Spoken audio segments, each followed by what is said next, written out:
நீங்கள் பார்த்து கொண்டிருப்பது உங்கள் ஜாஷுவா டிவி. சகல ஜனங்களுக்கும் நற்செய்தி.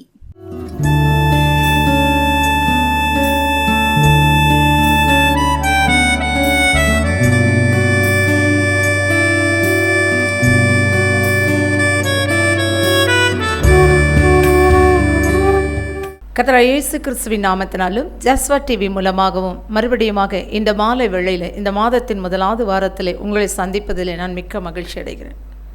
ஒருவேளை இந்த ஒரு மாத காலம் எனக்கு ரொம்ப ஆசீர்வாதமாக இருந்தது.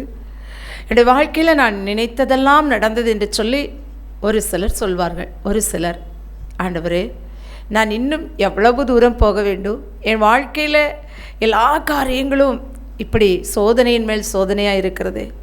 என் ஆத்மாவில் நான் சோர்ந்து போய்விட்டேன். எனக்கு இனி நடக்க முடியாது. இனி எனக்கு இந்த பாதையை கடந்து போக முடியாது. என்னால் இந்த சூழ்நிலையில் ஒன்றும் செய்ய இயலாது என்று சொல்லி எத்தனை பேர் இந்த இடத்துல நாம் இருப்போம். இந்த செய்தியை கேட்கிற உங்களோடு கூட கர்த்தர் பேசுவார். ஆமென், ஹல்லேலூயா. என்னுடைய வாழ்க்கை பயணத்தில் நான் எவ்வளவோ தூரம் பயணம் செய்து விட்டேன். இனி எனக்கு பயணிக்க முடியாது. இந்த பிரயாணம் இத்தோடு முடிந்தால் மிகவும் நல்லது என்று சொல்லி நீங்கள் ஒரு வேளை கூட இந்த வேளையில் சிந்தித்து கொண்டு வந்திருக்கலாம். ஆனால் ஆண்டவர் சொல்கிறார், இல்லை இல்லை, நீ பண்ண வேண்டிய பிரயாணம் அதிக தூரம் என்று சொல்லி உங்களோடு கூட இடைப்பட வந்திருக்கிறார். எடுத்து வாசிப்போம். 1 ராஜாக்கள் 9ஆம் அதிகாரம் 7ஆம் வசனம். 19ஆம் அதிகாரம் 7ஆம் வசனம். கர்த்தருடைய தூதன் திரும்ப 2ஆம் தரம் வந்து அவனை தட்டி எழுப்பி, எழுந்திரு, போஜனம் பண்ணு, நீ பண்ண வேண்டிய பிரயாணம் வெகு தூரம் என்றான். ஆமென், ஹல்லேலூயா. நீ பண்ண வேண்டிய பிரயாணம் வெகு தூரம். யாரை பார்த்து ஆண்டவர் சொல்கிறார், கர்த்தருடைய தூதன் சொல்கிறார் என்று சொல்லி பார்ப்போமானால் எலியாவை பார்த்து தான் கர்த்தருடைய தூதனானவர் சொல்கிறார். ஆமென், ஹல்லேலூயா. எலியா, இந்த எலியாவை குறித்து நாம் வாசிப்போமானால் ஆண்டவர் எவ்வளவோ ஆண்டவரிடத்திலிருந்து அதிசயங்களை அற்புதங்களை கண்டவன். அவன் சொல்ல 3.5 ஆண்டுகள் மழை பெய்யாது இருந்தது. ஆமென், ஹல்லேலூயா. அவனுடைய வார்த்தையில் அவ்வளோ வல்லமை, ஒரு அபிஷேகம் நிறைந்த மனிதன். ஆனால் இன்றைக்கு அவன் என்ன செய்கிறான்? ஆண்டவரே போதும் என்று சொல்லி அந்த இடத்துல அந்த சூறை செடியின் கீழ் சோர்ந்து படுத்திருக்கிறான். ஆண்டவருடைய சமூகத்தில் இன்றைக்கு நான் நிறைய நேரம் ஜெபித்தேன். என் வாழ்க்கையில் நான் ஆண்டவருடைய அற்புதங்களை அதிகமாய் நான் பார்த்திருக்கிறேன். ஆனால் இன்றைக்கு என்னுடைய சூழ்நிலை எப்படி என்றால், போதும், என்னுடைய வாழ்க்கை போதும், நான் என் பிரயாணத்தை முடித்து கொள்ள விரும்புகிறேன் என்று சொல்லி யாரெல்லாம் இந்த இடத்துல வந்திருக்கிறீர்களோ அத்தனை பேரோடும் நம்முடைய கர்த்தர் பேசுகிறார். ஹல்லேலூயா, ஹல்லேலூயா.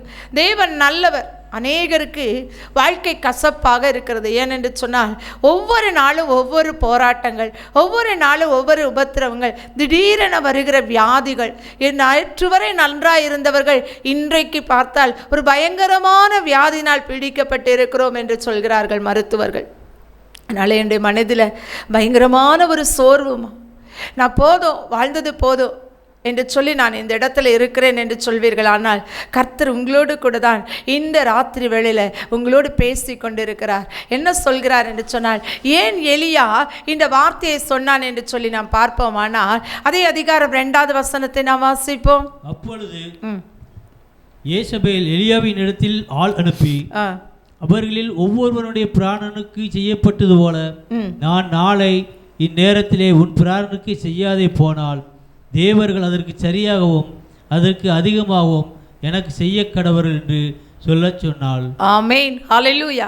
இந்த யேசபேல் ராஜாத்தி என்ன செய்கிறான்னா, இந்த எலியாவை கொலை செய்வதற்காக ஆட்களை அனுப்புகிறார். ஏன் கொலை செய்ய போறான்னா, பாகாலுடைய தீர்க்கதரிசிகள் அத்தனை பேரையும் எலியா வெட்டி போட்டான். ஆமென், ஹல்லேலூயா. அன்றைக்கு தேவனிடத்திலிருந்து அக்கினியை இறக்கின ஒரு மனிதன். பாகால் தெய்வமானால் தெய்வமாகட்டும், கர்த்தர் தெய்வமானால் தெய்வமாகட்டும் என்று சொல்லி ஒரு பெரிய ஒரு சேலஞ்ச் எடுத்து அந்த இடத்துல தேவனுடைய அக்கினியை இறக்கின ஒரு மனிதன் அவர். ஆமென், ஹல்லேலூயா.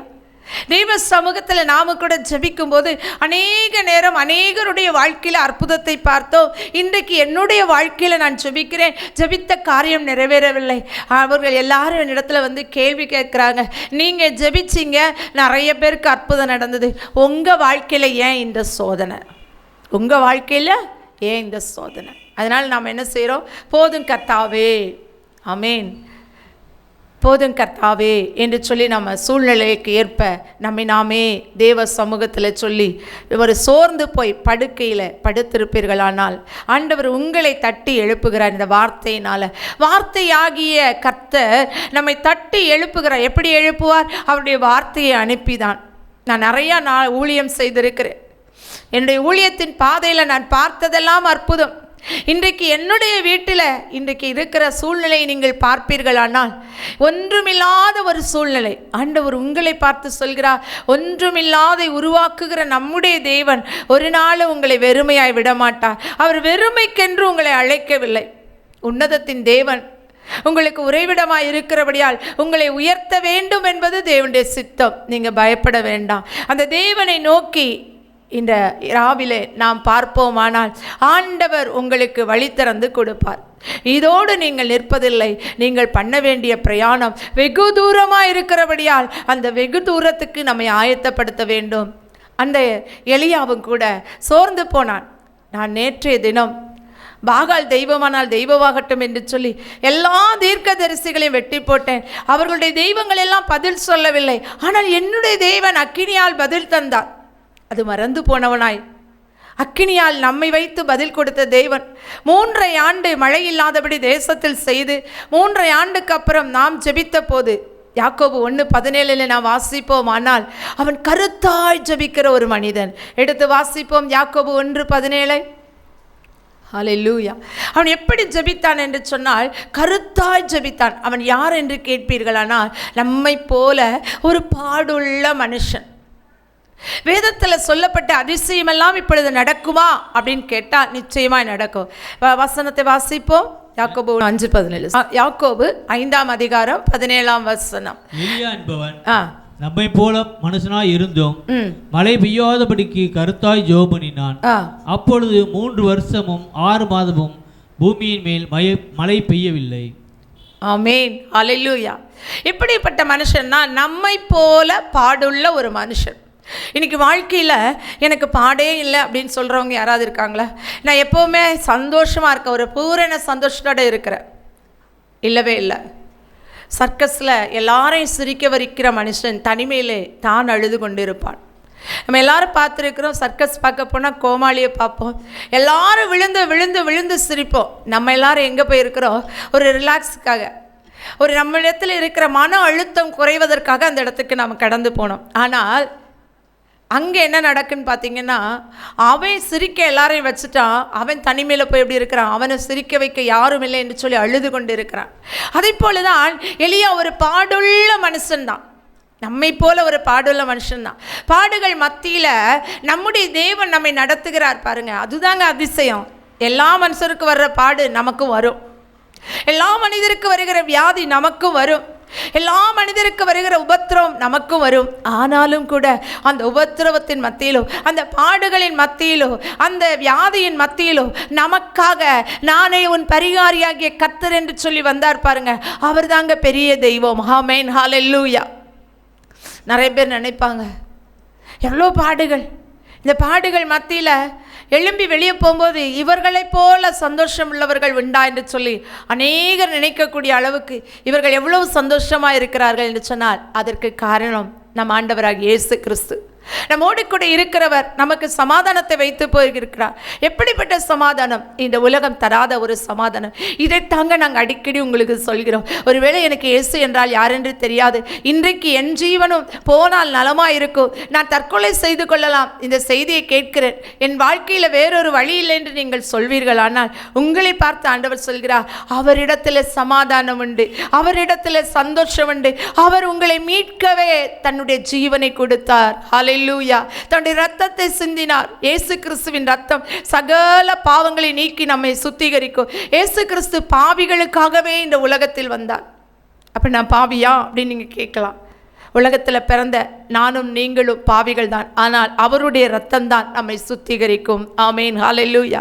ஒருவருமே பாவம் செய்யாதவர்கள் என்று சொன்னால் இயேசு எதற்காக சிலுவையில் மரிக்க வேண்டும்? நாம் செய்த அத்தனை பாவங்களுக்காகவும் அக்கிரமங்களுக்காகவும் மீறுதல்களுக்காகவும் தான் இயேசு மரித்தார். என் அன்பு சகோதரனே, நீ ஒரு விசை இந்த இயேசுவை தேடிப்பார். அந்த இயேசு உன் வாழ்க்கையில் உன் பிராணனை மீட்கும் பொருளாய் இருக்கிறார். ஹல்லேலூயா.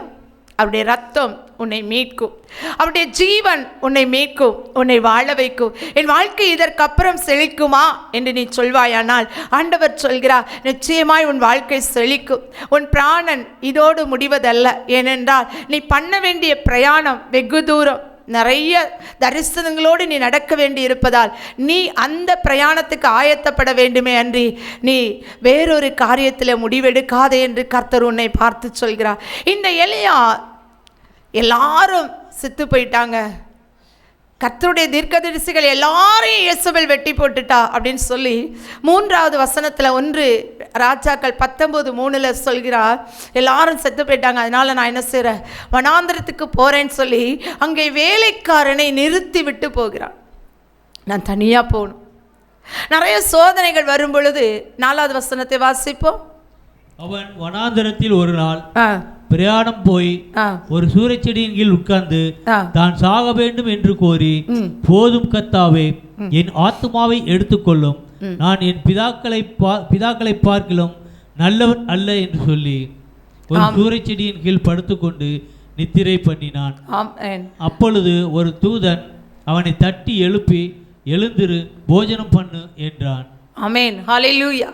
இங்கே நாம் பார்க்கிறோம், வேலைக்காரர்கள் எல்லாரையும் விட்டு விட்டு தனியாய் அந்த வனாந்திரத்துக்கு நேராய் கடந்து போகிறான்.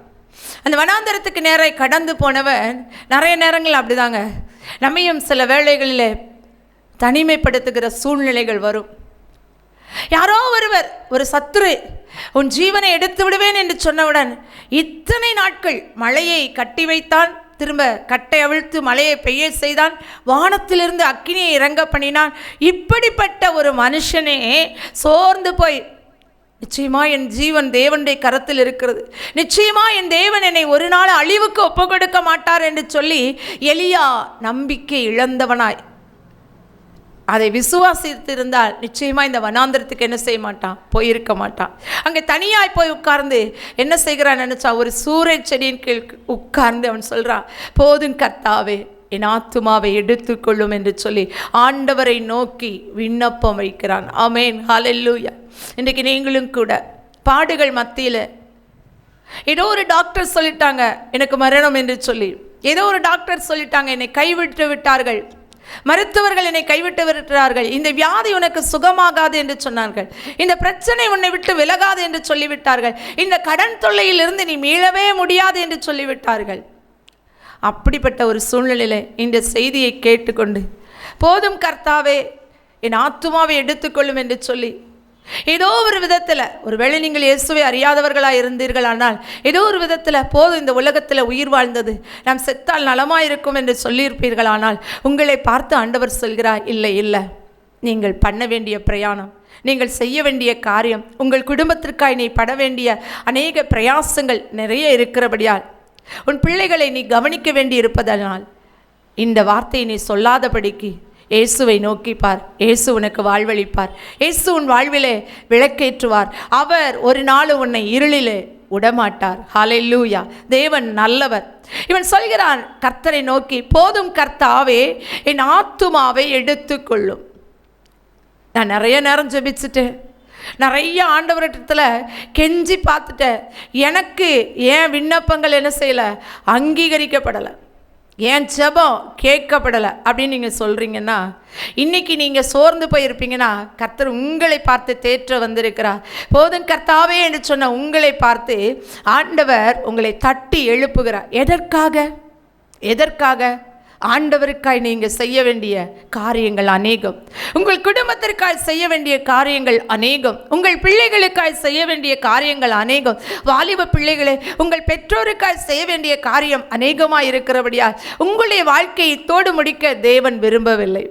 உங்களை வாழ வைக்கிற இயேசு உங்கள் மத்தியிலே கடந்து வந்திருக்கிறார். ஆமென், ஹல்லேலூயா. இங்கே சொல்கிறார், கர்த்தருடைய தூதன் அவனை தட்டி எழுப்பினது மாத்திரம் அல்ல.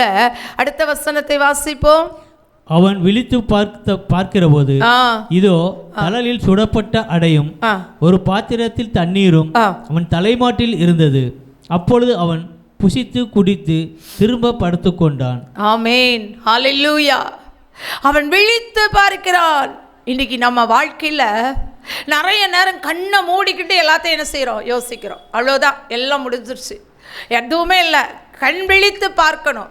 நம்ம கண் விழித்து பார்க்கும் பொழுதுதான் கர்த்தருடைய வார்த்தை நமக்கு வெளிப்படும். கர்த்தருடைய வார்த்தை நம்மோடு கூட பேசும். அவருடைய மெல்லிய சத்தம் நமக்கு கேட்கும். இங்கே அப்பம் வார்த்தையை குறிக்கும். அவனை பலப்படுத்துகிற வார்த்தை அவனுக்கு கொடுக்கப்பட்டது. அவனை திடப்படுத்துகிற வார்த்தை. ஆண்டவர் எப்பொழுதுமே சோர்ந்து போக விடுகிற தேவன் அல்ல. முதலாவது என்ன செய்கிறார்? அப்பத்தையும் தண்ணீரையும் கொடுக்கிறார். எதுக்கு தெரியுமா? அவன் பலப்பட வேண்டும். அவன் எல்லாவற்றிலும் சோர்ந்து போயிருக்கிறான். ரொம்ப தூரம் நடந்து வந்து வனாந்தரத்தில் இருக்கிறான். அதனால அவனுடைய சரீரம் களைத்து போயிருக்கும். 3 நாட்கள் அவரிடத்துல வசனத்தை கேட்க வந்த ஜனங்களே ஒரு பசியோடு விடாமல் 5 அப்பம் 2 மீனை 5000 பேருக்கு போஷித்து அவர்களை திருப்தியடைய செய்து மீதம் எடுக்க செய்த இயேசுதான் நம்முடைய தேவன். அவர் ஒருபோதும் யாரையும் வெறுமையாய் விடமாட்டார். யாரையும் பசியாய் இருக்க ஒட்டவும் மாட்டார். ஒருவருக்கும் வஸ்திரம் இல்லாமலும் விடமாட்டார். எல்லா தேவைகளையும் சந்தித்து அதிகமாய் ஆசீர்வதிக்கிற கர்த்தர் நம்முடைய கர்த்தர். வானத்து மன்னாவால் இஸ்ரவேல் ஜனங்களை போஷித்த கர்த்தர் இந்த எலியாவை அப்பத்தினால் திருப்தி ஆக்குகிறார். இந்த அப்பமானது அவனை பலப்படுத்தக்கூடியது. இன்னைக்கு நாம பலனிழந்து போகும் பொழுது வேத புஸ்தகத்தை திறந்து வாசிக்கும் பொழுது அந்த வசனமானது நம்மை பலப்படுத்தும், நம்மை திடப்படுத்தும். ஒருவேளை அடுத்ததாக அங்கே தண்ணீர் இருந்தது. தண்ணீர் எதை குறிக்கும் தெரியுமா? பரிசுத்த ஆவியானவரே. அவன் பலனிழந்து போய்விட்டான். இன்னைக்கு ஆவியானவர் அவனுக்கு தேவை. அந்த பலமுள்ள ஆவியானவர் அவனுக்குள்ளாய் வரும் பொழுது அவன் திடப்பட முடியும். வாழ்வில ஒரு மனுஷனுடைய வார்த்தை கேட்டு சோர்ந்து போய்விட்டான். அவனால் சொல்ல முடியல, இந்த உலகத்தில் இருப்பவள் எனக்குள் இருக்கிறவர் பெரியவர் என்று சொல்லி அவனுக்குள்ளா இருந்த அந்த விசுவாசம் தளர்ந்து போனதுனால தான் அவன் போதும் கர்த்தாவே என்று சொல்லி தேவனை நோக்கி விண்ணப்பம் செய்கிறார். இன்றைக்கு நீங்களும் கூட அந்த சூழ்நிலையில் இருப்பீர்கள். ஆனால் உங்களை பார்த்து ஆண்டவர் சொல்கிறார், வேத வசனம் உங்களை தேற்றும், பரிசுத்த ஆவியானவர் உங்களை பலப்படுத்துவார். அன்றைக்கு அவன் அபிஷேகம் பண்ணப்பட்டவனாய் இருந்தபடியால் கர்த்தர் அவனை தேடி வந்து பலப்படுத்தினார். கர்த்தருடைய தூதனானவர் இறங்கி வந்து பலப்படுத்தினார். திரும்பவும் என்ன செய்தான் பாருங்க. அடுத்த வசனத்தை வாசிப்போம். கர்த்தருடைய தூதன் திரும்ப 2ஆம் தடவை வந்து அவனை தட்டி எழுப்பி, எழுந்திரு, போஜனம் பண்ணு, நீ பண்ண வேண்டிய பிரயாணம் வெகு தூரம் என்றான். ஆமென், ஹல்லேலூயா.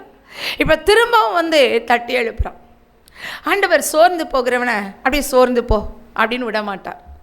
அவர் நேசிக்கிற பிள்ளைகளை, அவர் சித்தம் கொண்ட பிள்ளைகளை, அவர் நினைவோடு இருக்கிற பிள்ளைகளை அவர் ஒரு நாள் என்ன செய்ய மாட்டார்? கைவிடவே மாட்டார். என்ன செய்வார் தெரியுமா?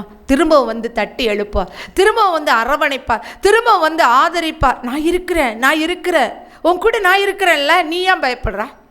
இன்னைக்கு நிறைய பேருக்கு அதான பயம். ஆமென், ஹல்லேலூயா. பயப்படாதே, நான் துணை நிற்கிறேன், பயப்படாதே, நான் உன்னோடு கூட இருக்கிறேன். எத்தனையோ வார்த்தைகள் திரும்பவும் தட்டி எழுப்பி, இவன் கொடுத்த ஆகாரம் பத்தாது, இன்னும் இவனுக்கு அப்பம் கொடுக்க வேண்டும் என்று சொல்லி தேவன் அறிந்திருந்தார்.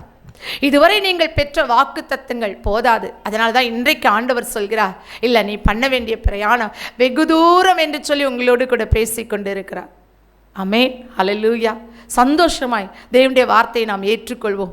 ஆண்டவர் நமக்காக பெரிய காரியங்களை செய்ய நம்மை அழைத்திருக்கிறார். ஒரு நாளும் நம்மை கைவிட மாட்டார், ஒரு நாளும் நம்மை விட்டு விலக மாட்டார். ஆமென், ஹல்லேலூயா. ஆண்டவர் சொல்கிறார் எலியாவை பார்த்து, திரும்பவும் எழுந்து அப்பம் புசி, தண்ணீர் குடி என்று சொல்லி அவனை அழைக்கிறார். அவன் திரும்ப எழுந்து தண்ணீர் குடித்து அப்பத்தை புசித்து, ஆமென், ஹல்லேலூயா. ஒவ்வொரு நாளும் நம் வேத வசனத்தை வாசிக்க வேண்டும். பரிசுத்த ஆவிக்குள்ளாய் ஜெபிக்கும் பொழுது கர்த்தர் நம்மை பலப்படுத்துகிறார். அதற்கப்பால் என்ன நடந்தது தெரியுமா? 40 நாள் இரவும் பகலும் அவன் பிரயாணம் பண்ணினான். ஆமென், ஹல்லேலூயா. உங்கள் முழு வாழ்க்கையும் பிரயாணிக்க வேண்டுமானால், முழு வாழ்க்கையிலும் இயேசுவோடு கூட நடக்க வேண்டுமானால், முழு வாழ்க்கையிலும் ஜெயிக்க வேண்டுமானால் கர்த்தருடைய வார்த்தையை அப்படியே விசுவாசிக்க வேண்டும். அந்த வசனமும் அந்த அப்பமும் தண்ணீரும் எலியாவை பலப்படுத்தினது போல இயேசுவின் வார்த்தையாகிய மன்னா உங்களை பலப்படுத்தும். பரிசுத்த ஆவியானவர் உங்களை திடப்படுத்துவார். அவரை நோக்கி இந்த ராத்திரி வேளையில் நாம் பார்ப்போமா? ஆண்டவரே, உம்மை நோக்கி நாங்கள் பார்க்கிறோம். ஆண்டவரே, நாங்கள் பண்ண வேண்டிய பிரயாணம் வெகு தூரமாக இருக்கிறபடியால் இந்த ராத்திரி வேளையில் போதும் என்று சொல்லி யாரெல்லாம் சொல்லி இந்த செய்தியை கேட்டார்களோ அத்தனை பேரையும் உங்கள் வார்த்தையினால் தேற்றுங்க.